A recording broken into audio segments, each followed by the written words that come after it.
Before there were computers, there was frustration. Humans had machines powerful and tireless, but machines didn't understand humans. They couldn't grasp our thoughts, our intentions, our goals. This gap, this vast distance between an idea and its execution, is the very place where programming languages were born. This is the story of how humans learned to speak to machines. Let's go back to the 1800s. What did people want? Repeatable accuracy.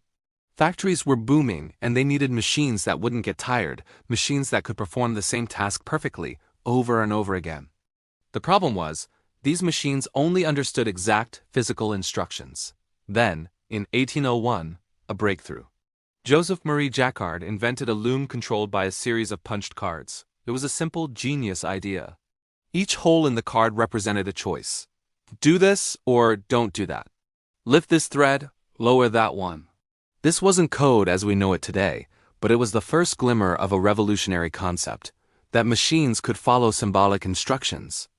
It was the first time humans realized we could tell a machine what to do without physically guiding it every single step of the way.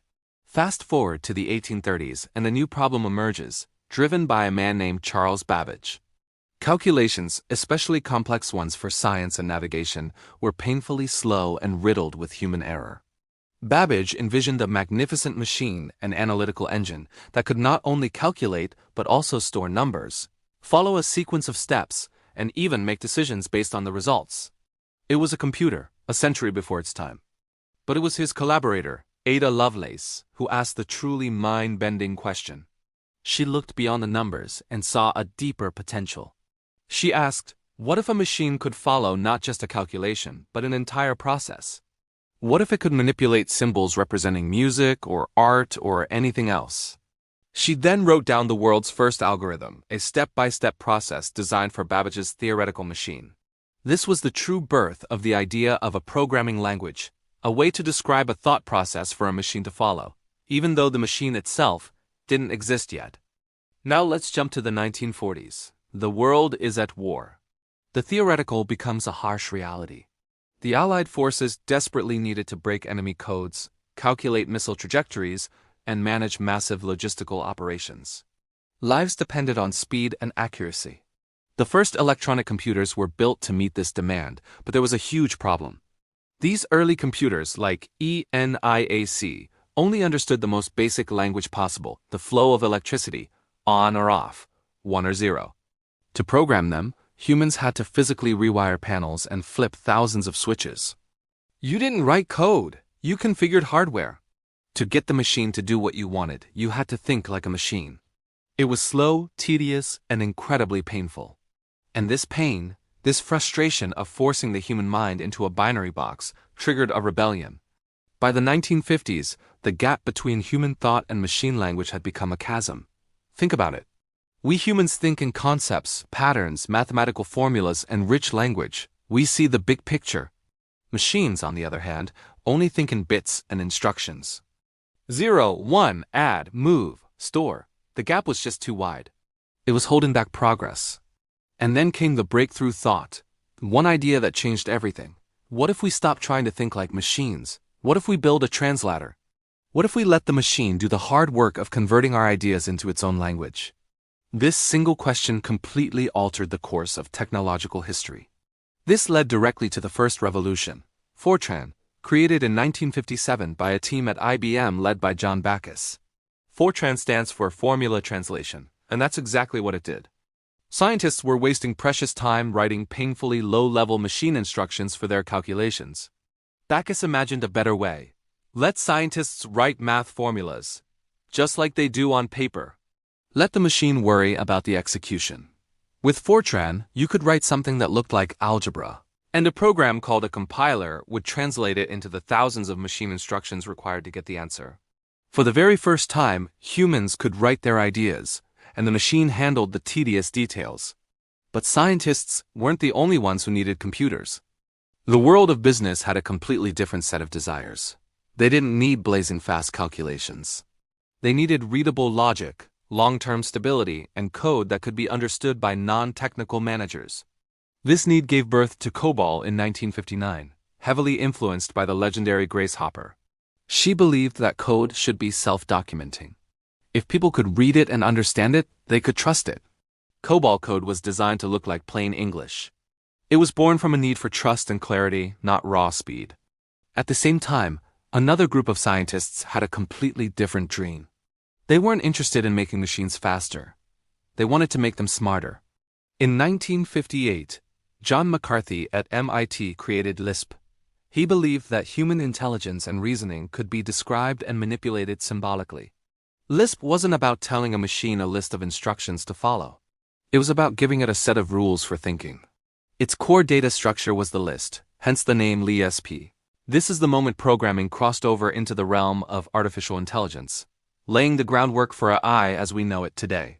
By the 1970s, the programming world faced a new problem: the balance problem. The high-level languages like FORTRAN and COBOL were easy for humans to write, but they were often slow and inefficient. They created a barrier between the programmer and the hardware. At Bell Labs, Dennis Ritchie had an idea. What if there was one language that could do both? A language that was high-level enough to be portable across different machines, but also low-level enough to talk directly to the hardware and be incredibly efficient? In 1972, he created CC wasn't a revolution. It was a peace treaty.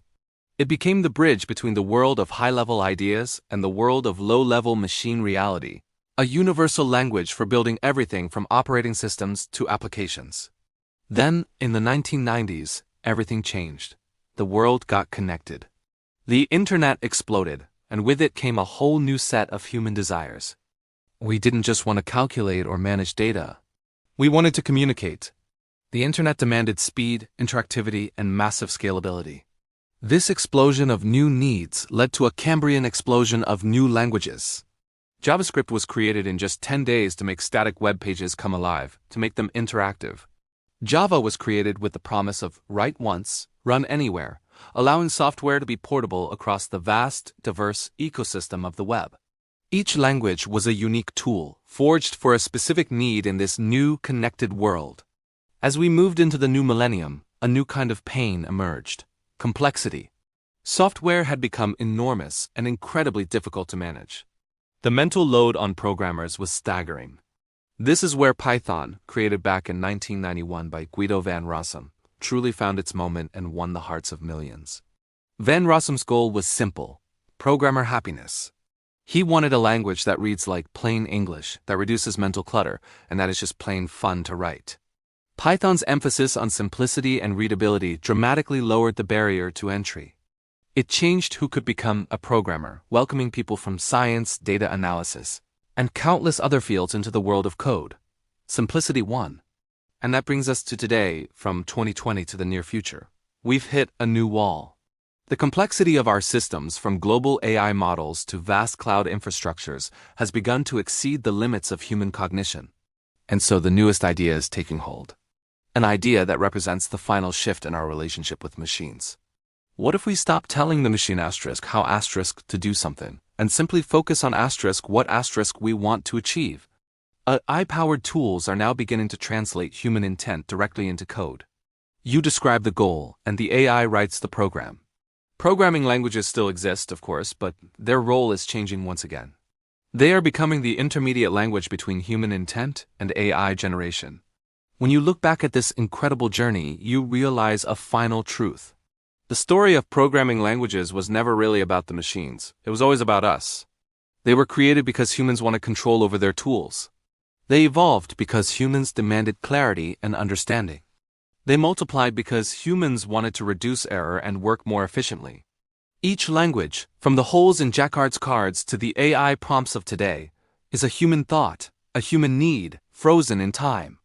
Programming began the moment we humans finally realized machines should adapt to us, not the other way around. Thanks for watching. If you found this journey through history fascinating, be sure to like, subscribe, and hit the bell so you don't miss our next video. See you next time.